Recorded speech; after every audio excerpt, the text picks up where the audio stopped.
What is good, YouTube? Quinn Wade, basketball analysis coming to y'all with that quick analysis. We're going to give y'all the rundown for this week, another week of the season. And now teams are still, figuring out because the trade deadline just went through. So some of these teams can go up, some of these teams can go down. Injuries and stuff can still happen as we've seen, throughout this season. And now we just got to go on to this ride.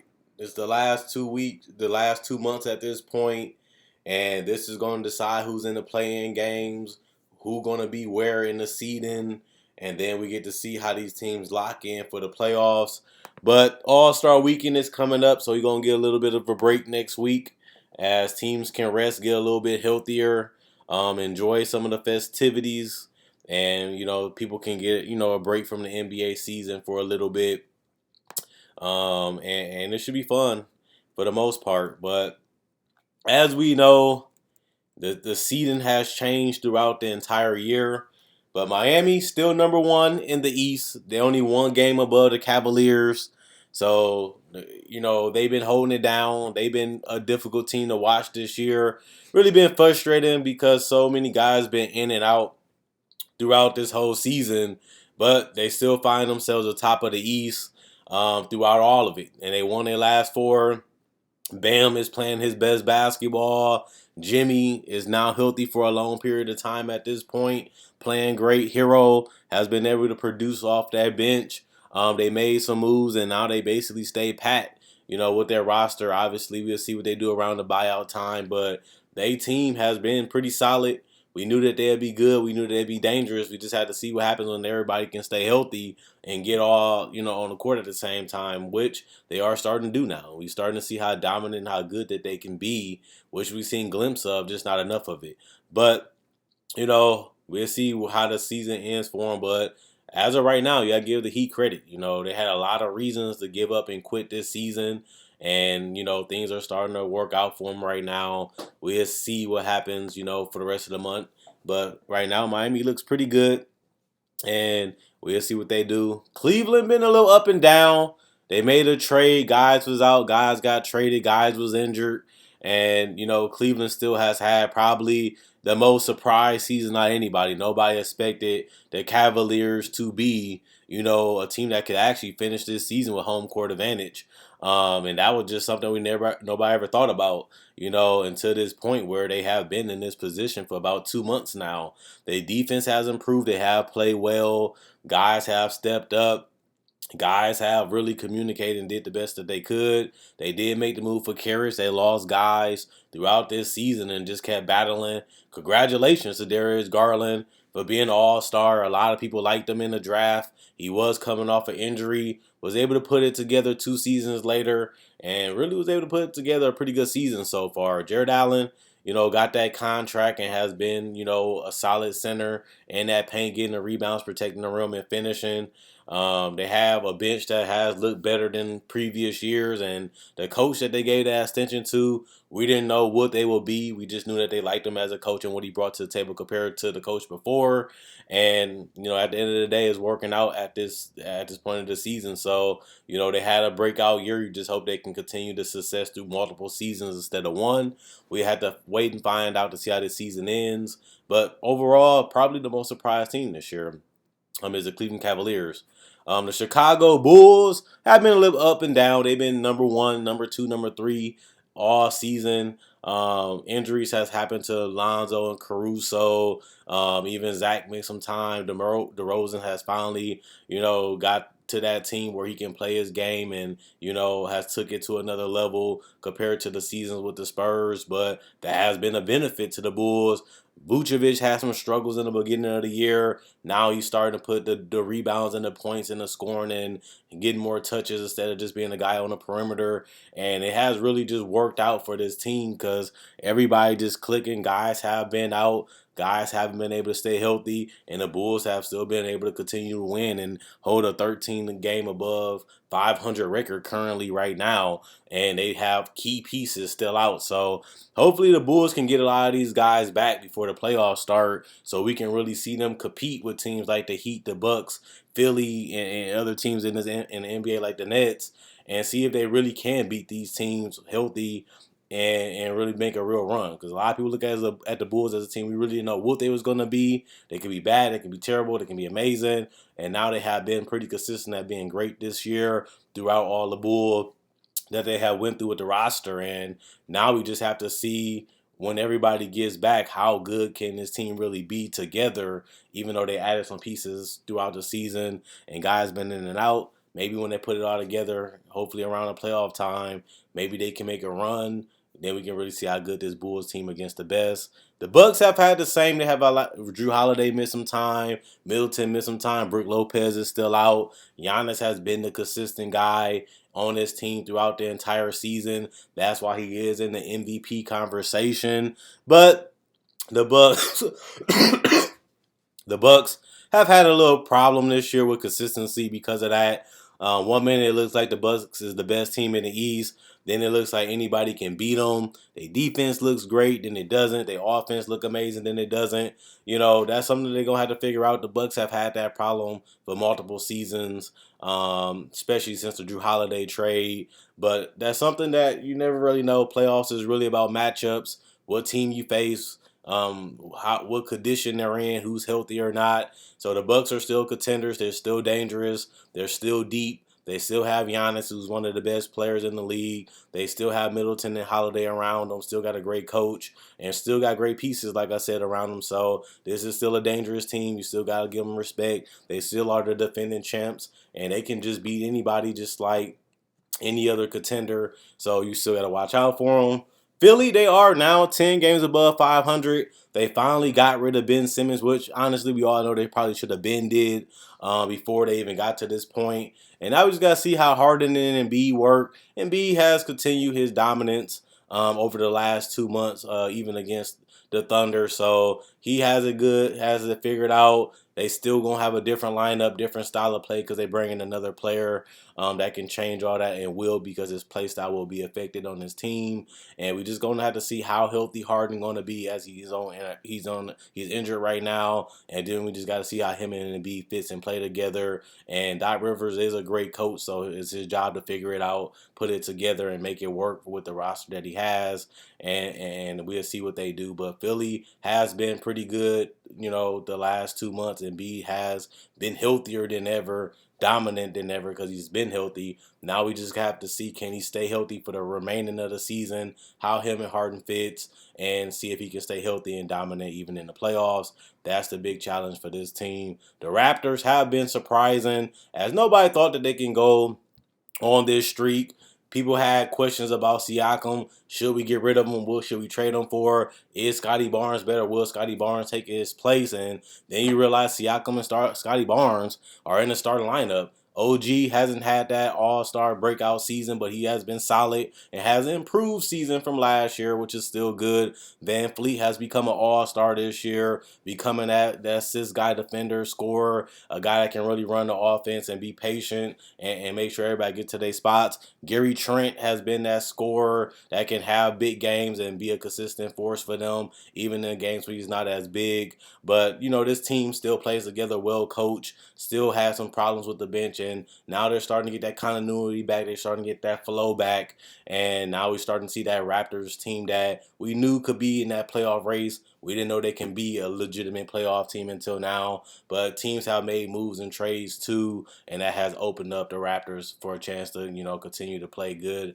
which they was a team that was always dangerous to be a playoff team / playing team, so they still could have made it. We just had to see how it all fit, especially because we didn't know how Barnes was going to play, what he was going to be, especially with a team that he never played with, as he is a rookie, and he has been a surprise rookie this year compared to how he played in college. So I like everything they do. I like their bench. I like their coach. I would like the way they play. And, now we're just going to have to see where they finish. Boston has been the same. Boston has a season where people was out with COVID, people was out with injuries. They did make some trades throughout the last 2 months with the Bol trade, and trading Bol, and adding bench players and trading bench players. And this was a year where I told y'all the Celtics should be, a little bit better than what people thought. Obviously, they got off to a rocky start in the beginning of the season, but it's an 82-game season. I told that to a lot of people. It's an 82-game season. It's not a 20-game season, a 30-game season. You have 82 games, to make trades, to release people, sign people, get people back from injury. So everybody went through their chaos. Everybody went through their turmoil, even the Celtics. But we knew if the Celtics was healthy, we had enough to be a playoff team, and it was just a matter of, can we put it together? And on top of that, you look at the fact that Ime Udoka didn't panic, didn't rush, didn't make any crazy decision. Neither did the first year GM and Brad Stevens. They kind of kept kept things pat. Like I said, this team is going to have to change a lot during the off season because we're still trying to win championships, not be a playoff team. So they still going to have to make moves. They still going to have to find a way to drastically improve this roster to put us in that championship conversation. But you still have to be satisfied with where we at now compared to where we was in the beginning of the season. In Brooklyn, they have lost 10 in a row, have had their worst streak of the season. KD's out. Harden was out before. Kyrie never really played the whole season because of the vaccination thing. And then guys like Joe Harris has been out. Other role player has been out. And this team has just been a complete mess. They was at one point at the top of the East. Now they find themselves clinging on to an 8th spot. Like I said, it's a long season. Things happen, throughout a whole 82-game season. Brooklyn was at the top. Now they got to figure out how to get it all solved before the playoffs start, and hopefully they can move up. Hopefully they can move down. We really don't know, but they're 8th right now, which a lot of people will be surprised. But things happen, like I said, and now they just have to, dig themselves back out of this hole as a team. So we'll see what Steve Nash, KD, and these guys do. But until then, we have to see what happens with the rest of the Brooklyn Nets, and we will, because a rundown will continue to come out throughout the season. So we'll update that. Charlotte was in the 7th spot. Now they have dropped down. They 3-7 in their last 10 games. That's a big reason why Gordon Hayward goes out again. They paid him a lot of money, but these last 2 seasons haven't been able to stay healthy and helping them that much. He's been injured. Miles Bridges is finally having a breakout season. Not really a dominant season, but a more improved season compared to other years. LaMelo Ball has stepped it up as he has been named as an All-Star in his 2nd season after being Rookie of the Year last year. And then look at the fact that they had no big trades this trade deadline, and they kind of stuck with this roster and stuck with not knowing if Gordon Hayward is going to be able to help them or not. Terry Rozier has had a solid season. Other guys have been solid. Charlotte is in a tough situation where a lot of the teams that's in front of them are better than them, and they just got to hope things break that way to get in, or they could be another year where they're not even in the playoffs completely, which is a legitimate thing that can happen for them. Atlanta Hawks have been probably one of the more disappointing teams. We looked at them getting Nate McMillan, getting this roster going in the right direction last year when he took over as coach, and they was even able to make a playoff run to get to the Eastern Conference Finals, which none of us seen. This year they took a big step backward, had a lot of the same talent, a lot of the same team with a coach that really, made a difference. Didn't really do much to change up the philosophy of how this system and this team should work, and they haven't really improved or got better. Injuries have hurt them. COVID has hurt them. Trae Young has stepped up as he is an all-star, probably even an all-NBA player this year. Other guys, just have had the seasons that they had last year, and they have backtracked defensively again. They're not as dominant as they was offensively last year. Not on the same page, not hitting the threes, and not playing on all cylinders, which really made them a dangerous, tough team to guard. Plus, they didn't switch up and do enough to change up how they play, and teams kind of figured them out. They never could really get it going, never could really get to the top of the East like people thought compared to what they did last year before the season ended. And now they kind of stuck in that playing range where they still can make it, but they haven't really looked that good. So a lot of people not really believing in the Hawks right now, especially because they're 26-29, and that's 3 games below 500, which is way worse than anybody would have thought. The Wizards, sadly, their best player is out. And Bradley Beal didn't really have his best season, had his worst season compared to the 2 prior.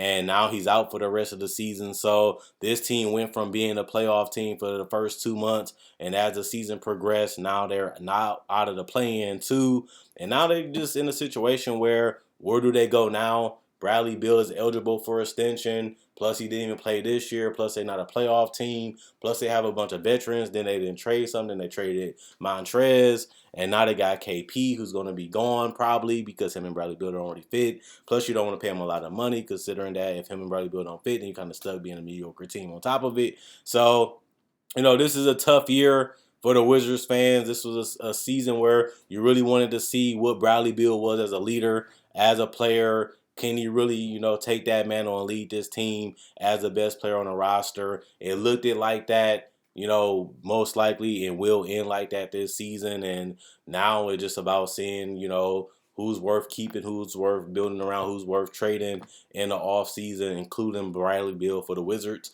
which is completely opposite of how you felt at the beginning of the season. But as you know, things change like we've seen with a lot of these teams in the first 2 months to now. Same with the Knicks. They look like a playoff team. Now they look like the complete opposite. The problem with the Knicks isn't their record, which is a huge problem, considering that they was a breakout team last year that a lot of people had missed in the playoffs. Then Randall was able to put it together, and the team got rallied behind them. And then they was able to make the playoffs, and everybody was excited. This year had just been the complete opposite, where everybody was excited. They made some moves to get Kemba, made a move to get Evan, and next thing you know, it looked like they was going to really have an approved team this year, which they was a playoff team for the most part. And then everything just started collapsing. The three's not going, the defense not going, Randall's not going, who's not even an all-star this year like he was last year. And everything that they did last year is just the complete opposite of what they're doing this year. And it's just, kind of sad to see it. Because a lot of people really love this Knicks team. They invested a lot of money in this Knicks team this year compared to last year. And this was supposed to be the season where they take that next step as a team. And instead, they took a huge step backwards. And unfortunately, they will get a lottery pick. But this team was supposed to be in win now mode, not development mode. And that's completely opposite of what they wanted to be this year. And now some of these contracts, which is most of the highest paid contracts, are locked in for multiple years. So this might be their team unless they make trades to get rid of some of these guys. Plus, they have a lot of guys where their contracts are up. So not only is they locked into a lot of these contracts, some of these other guys, they got to figure out do they want to pay them or keep them or trade them, which is a lot of decisions that's going to be tough this year for the Knicks. So just when you thought they was going in the right direction, they were trying to take a step this summer to go in a better direction than last year, build upon last year. Instead, they took a complete step backwards, and now they got to figure out how to get out of it probably next season. The Pacers, the same. They came into this year with a new coach. They feel like if we got the right players and system with Rick Carlisle, maybe we can be better than we was last year with Nate Bjorken. Didn't really happen as they really couldn't get people healthy, and that's still the problem now. And they had a lot of guys that still went out there and competed and did all they could, but they never could figure it out offensively, never could get healthy, never could defend, and it just has been a complete disaster for the Pacers. So now we have to see who they're going to build around and what they're going to do with this roster at the end of this year and in free agency and even in the draft. So this team was supposed to be a contender for a playoff team, and they pretty much blew it up, going into, the playoffs. And next season we'll see how they built this roster.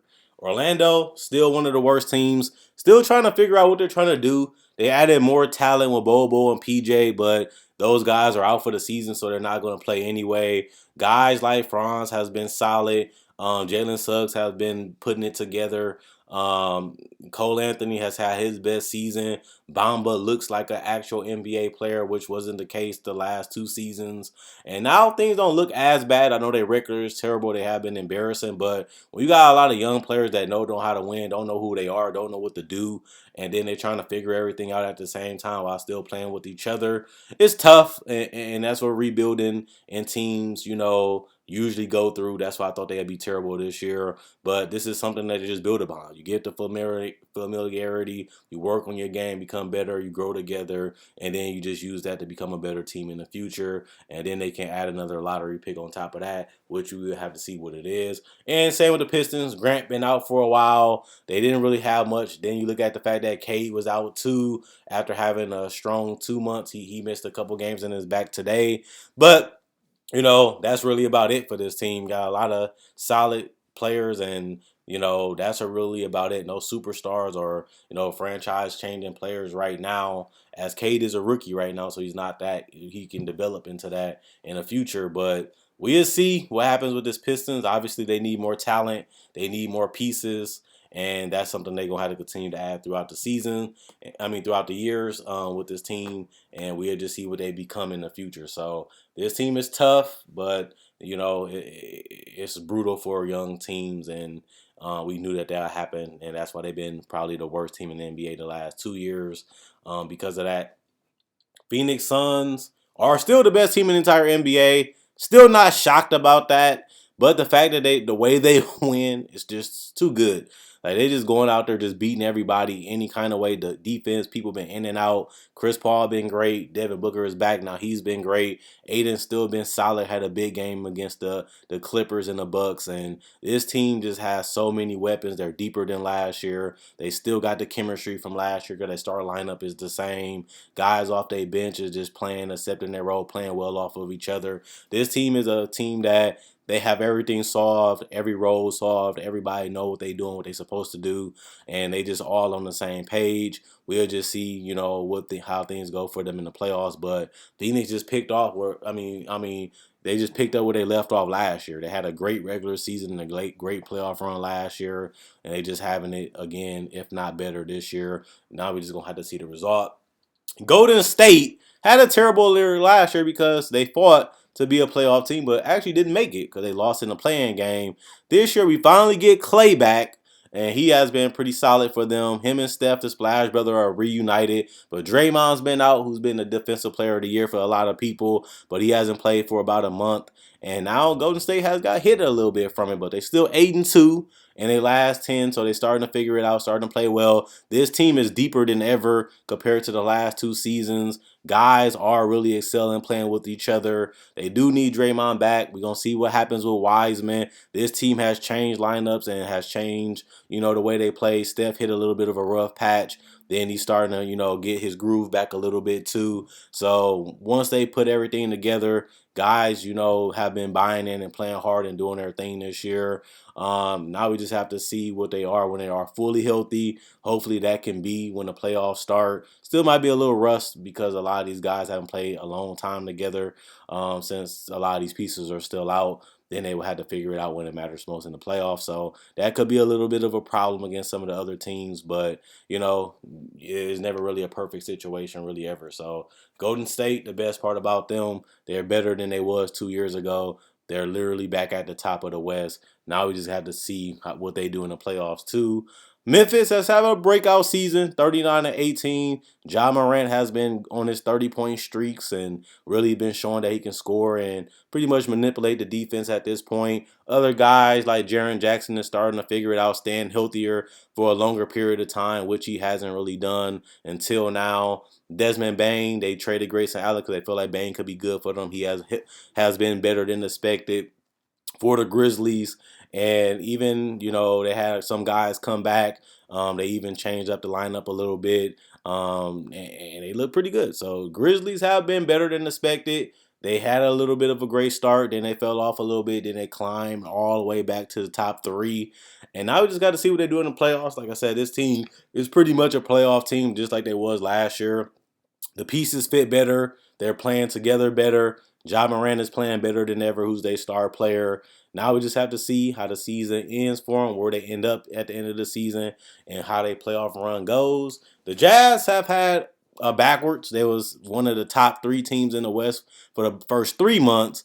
Then they had a complete collapse in January, And now they're getting back. They won their last 4. They 5-5 in their last 10. Guys are back healthy. Joe Ingles is out, but they got some solid players that probably won't be as impactful as Joe Ingles, but they still give them some depth and give them a little bit more guys that can play multiple positions. Now they got 2 players instead of 1.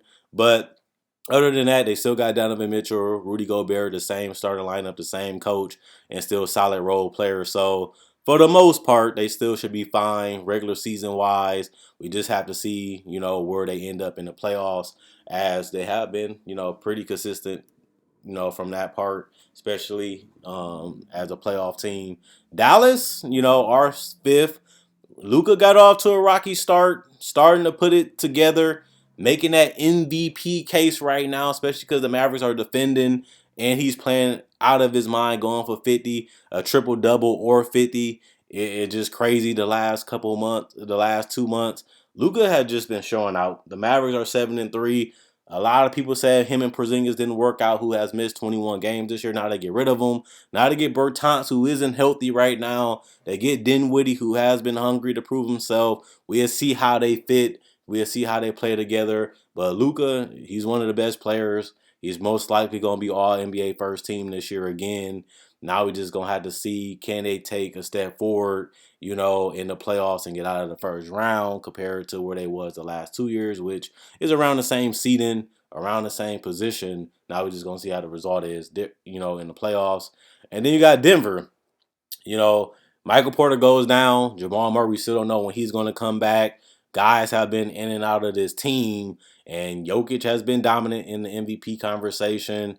And this team just figures it out, regardless of who they have around Jokic, it's just enough to win. And with a regular season about beating your opponent, being able to make the playoffs, and living with the results. And Denver, they could have gave up, they could have quit, and they just kept playing, seeing where things go. Not the season you want, because you want to have a championship, run with Jokic at this point. But, you can't really help what happens through the season. COVID happens, injury happens. You just got to live with it and go out there and compete. And Jokic and his whole organization has, looked at it like that perspective, kept playing and kept doing all they could to win with what they had. And you got to give them credit for being 6th in the West when, a lot of people thought that they just didn't know what they should do, about 2 months ago. And now they're still above 500 winning. Minnesota has been, a lot better. They starting to figure things out. Guys still have been inconsistent. Guys have still been having big games and disappearing in other games. Like I said, that's their biggest problem is, Towns has been an all-star before. He's an all-star this year. Anthony Edwards is still young and still putting it together as their guard. D'Angelo Russell has big games and disappears some games. Same with a lot of guys on his roster. But this team, you got to give them credit. They actually have a above 500 record by 3 games. They actually have played better as a team, especially the last 3 months than ever. And now they just had to finish in the playoffs. That's their goal. They're in a playoff spot, which they have been all season. Now they kept it for a while. Now they just got to finish in the playoffs, and we'll see if they're able to do that. The Clippers have been one of the worst teams to look at this year. You already knew that this most likely would be a loss year, but it was mainly because they didn't have Kawhi Leonard. Now they don't have Paul George or Kawhi Leonard, but they keep making moves like they have them. So they hope they can get them back, but we don't know when they're going to get them back because we don't know no data about them. So the Clippers are a team that, do you want to see them make the playoffs, or would you rather not see them make the playoffs, or what do we really expect from this Clipper team? They have been still losing even after all these trades. But, if they don't have Kawhi Leonard and Paul George healthy, which Kawhi Leonard probably not going to play this year like all of us thought, it's kind of a lost season anyway. So for them to make all these moves when we knew he most likely wasn't going to play coming into the year, now it's looking like he's most likely not going to play. Kind of mean it's a little pointless, especially because, a lot of these trades don't really matter if they're not going to make a run. And then you're an 8th seed on top of that if you do make it. And then it's not really that amazing of a run, especially when you can get put out in the first round, even if they're healthy. Plus, we just don't know how Kawhi Leonard is going to be, when he comes back. And even if he did come back, it's kind of bad to come back in the playoffs, especially when you go against Phoenix in the first round. Plus, you got to play in the play-in before you go against Phoenix. And then you got to go against Phoenix on top of that in the first round of the playoffs, which isn't the ideal situation. But then again, that's the position that they're in as 8th, which they're only really a half game above the Lakers right now. So they might not even be 8th, before the season is over. And then the Lakers has just been a complete mess. AD's been out, LeBron's been out. Russ has been healthy more than all of them, but hasn't really played that well the last 4 weeks or a month. But he has pouted, he has complained, he has had some real bad games. Have even been benched, has even played in a game, and he's still on this roster. So he's the highest paid player on this roster. This is their team. They only can make some minor moves at this point. So they still got LeBron, they still got AD, they still got Russ, they still have a legitimate chance. As like I said, they only get a half game out of the A spot. So, you might as well, lock up one of these playoff spots, see what you can do in the playoffs, and, do the best you can. Like I said, this team still has expectations. LeBron is still playing great basketball. They still have AD, who looked great for the season when he's been healthy. And Russ has had big games, has had collapses, but that's who Russ has always been throughout his whole career. So they knew that before they traded for him. They knew that he came off his worst season last year before they even traded for him. And they ain't been playing that terrible when you look at the complete season. But, they got to figure it out at this point. This team is what it is. This is what they got. They picked this roster. They put it together in free agency. They made the moves to put it together. Now they're stuck with a team that they put together, and now they just gotta live with it. They gotta live with it. They made all these moves because they thought it made sense. They thought it'd be amazing, and now they just gotta live with their decision. Now we just have to see where it's going to end up. At the end of the season, and if they make the playoffs, we see if they're first round exit or if they can make a run. We don't really know. Like I said, they have enough talent. They have some MVPs. They have, some of the best players in the world, but they also have to figure it out as a team, and they just haven't been able to do it yet. But now that everybody's healthy, for the most part, this is the time to make a run. This is the time to play your best basketball. They had a lot of chaos, and it's either you figure it out now or you just, was your own demise in the end. So we had to see what they do. Um, New Orleans Pelicans, I always give them credit because this was a season where they should have just said F it, but they kept competing and stuff. I mean, they kept competing and doing whatever they could. So they're not going to make the playoffs or nothing, but at least, they won 22 games at this point. I look at that better than what I even thought that they can win. And, that's really about it. They're not a great offensive team, not a great defensive team. They did upgrade going to CJ, but it doesn't really matter for a team like this that really should be trying to get a lottery pick, but they didn't expect Zion to be out. But we still don't know when Zion is going to come back, and if he doesn't come back, we don't know when and how he's going to play when he does come back. Plus, he has a whole new team to play with. Compared to last year, which, we still don't know how he will fit on this team. So this team is a disaster this year. They could have quit. They could have gave up. They kept fighting. It's just a little bit too late, for them. And at the same time, their best player still might not come back. And even if he does, they dug themselves in a hole. And like I said, do you really want to fight for an eighth seed at this point where you're going to get put out in the first round anyway? So, this year is basically lost for the Pelicans from the start. And now, they just got to play it out and see what they're going to do with this team in the future, and Zion too. This free agency. So this is a big summer for their plans and how they're going to build this team and what they're going to really do with this roster. And Zion this summer is something that they really going to have to do as an organization.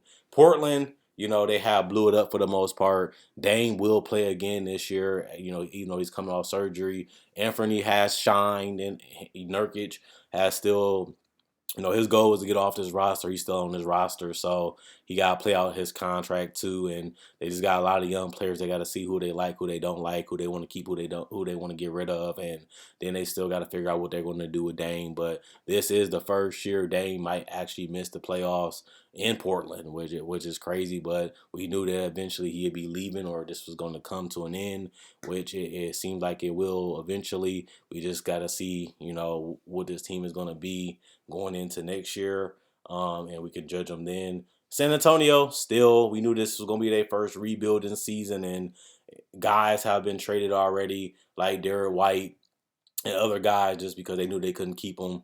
They paid some of these guys already. They have a lot of similar guys, have a lot of guards. Not all of them can play because of that. And on top of that, they actually got to build a team instead of having a bunch of guards, what they're trying to do.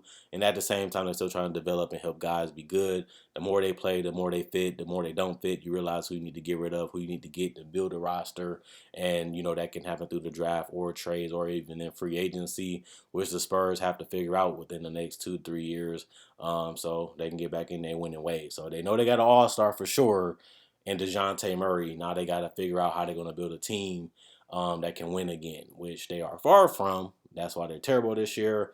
But that's what R.C. Buford them going to have to do in San Antonio. And then you look at the Kings. They're 21-26. They're 3-7. But they made a move to get Sabonis. They still got Fox. They still got Barnes. They got a coach that, they felt was better than Lou Walton. And they got some solid role players. They got rid of some players that really wasn't doing much for them, really wasn't changing the culture, really wasn't changing what this team was about. Now they get a fresh start to see, what works with this team and, what really fits and what don't fit as they made this trade. Now they got to figure out what's worth building, what's worth keeping as they go in this Sabonis era. Now they got to see, how they want this team to function. And the best way to do it is try to figure it out within these next 2 months and then try to build a better team around Sabonis, in free agency and try to see, how that works out next season. Oklahoma City, we knew they would be terrible this year. Not a lot of shooters, not a lot of weapons, not a lot of space, not a lot of ball creators. And, it's a season where you have a lot of guys that you drafted.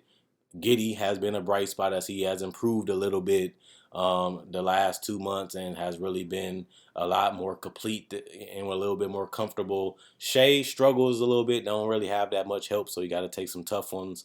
Living a little bit miserable, even though you got that money when it comes to wins and playing with a competitive team. And you have a lot of guys that still haven't really developed or played too amazing. So not the best season for Shea. Not the best thing to be hopeful for, but, they got a terrible record, a lot of picks. Maybe they can put some better talent around them within the next 2 to 3 years, and, that's what they're going to have to build with this roster. But this is a trial and error season, and you can obviously see that they're still riding that out. And then you got the Rockets. They're 15-40. They had some times where they looked decent, terrible, embarrassing, but they kept grinding and kept going. Jalen Green has finally put together a good 2 weeks of efficiency and scoring. Kevin Porter has been solid. Christian Wood didn't get traded. He wanted to stay with this team, and, that's pretty cool for him. Şengün has played more minutes and started some games, and even guys like Josh Christopher and other guys on this roster getting opportunities. And like I said, this team is trying to build something, trying to see what they have, and then they got a couple draft picks in this draft. Then they can add more talent to this team, help guys develop, help guys grow, help Jalen Green reach his potential, and just keep moving forward from the James Harden era and move into this new era with the roster and team that they have, and just keep putting pieces together and building, for a team that they can make another run with in the future. So, rundown, a lot of teams done change. A lot of stuff done change in February compared to the first 3 months, which was, October, November, and December. And then you had January where, things changed a little bit too. And now we're in February and things changed completely again. So we still got 2 months left to before the playoffs. And now we're going to see people lock in. Now we're going to see what works and what doesn't work since the trade deadline is over. We don't really have to worry about it no more because now it's over. Now teams going to add little small adjustments. Injuries still, like I said, can happen for better or worse for teams. Teams can fall off because of trades because they got worse, or they made a trade that they thought was better for them, but they got worse because of it. Really don't know how it's going to play out, but that's why you watch the rundown and get the updates of how I feel and what's going on in the league. So see y'all next rundown. Thanks for watching. I hope you guys enjoyed the video. Hope you guys enjoy the rest of y'all day. Been a crazy season. Frustrating, crazy, irritating. Woo! Man, the season gave me a headache to the point where I even stopped making videos at one point. But one thing I do know, it's not over yet. And like I said, we got a couple more weeks to figure out, what's the best team, what's the worst team, and we'll just see how things play out. So stay blessed. Enjoy the night. See y'all tomorrow, hopefully. Quinn Wade, Basketball Analysis signing out. Do y'all thing, man. Do y'all thing. So good luck.